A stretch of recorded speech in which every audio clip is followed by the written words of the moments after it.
সবসময় শুনেও না শোনার ভান করো না। তুমি কি সবসময় শুনেও না শোনার ভান করো? এখন দেখাবো এই ধরনের অতি পরিচিত ঘরোয়া কথাগুলোকে কিভাবে ইংলিশে বলবে। এখানে দেখো, শুনেও না শোনার ভান করা, এই যে অংশটা, এটার মানেটা কি? শুনেও না শোনার ভান করা মানে হচ্ছে শোনার ব্যাপারে কোনো ইচ্ছা নেই। ঠিক আছে, শুনেও না শোনা মানেই হচ্ছে শোনার ব্যাপারে কোনো ইচ্ছা নেই, শুনতে অনিচ্ছুক। এখন এই অংশটাকে ইংলিশে কিভাবে আনবে, এটার জন্য তোমাদের একটা ফ্রেজ ইউজ করতে হবে।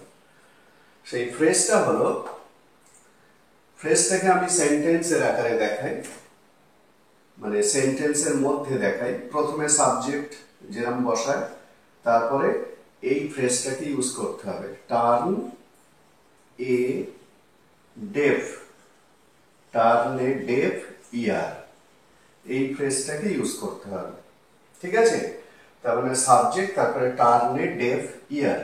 এই টার্নটা হলো একটা ভার্ব, তাহলে এই ভার্বটাকে তোমরা যে টেন্সের উপর বলতে চাইবে সেই টেন্স অনুযায়ী পরিবর্তন করতে পারবে।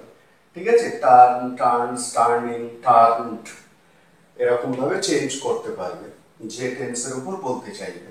তাহলে সাবজেক্ট টার্ন এ ডেফ ইয়ার, তারপরে সেন্টেন্সের বাকি অংশ। বোঝা গেল?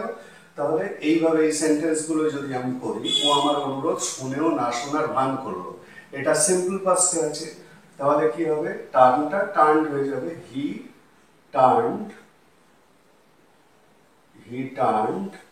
এ deaf ear to my request.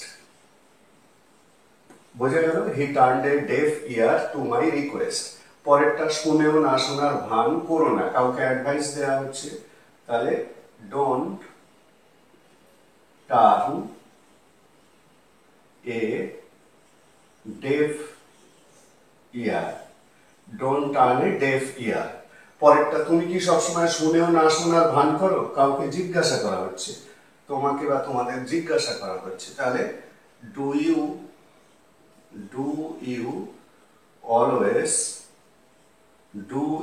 always turn a deaf ear?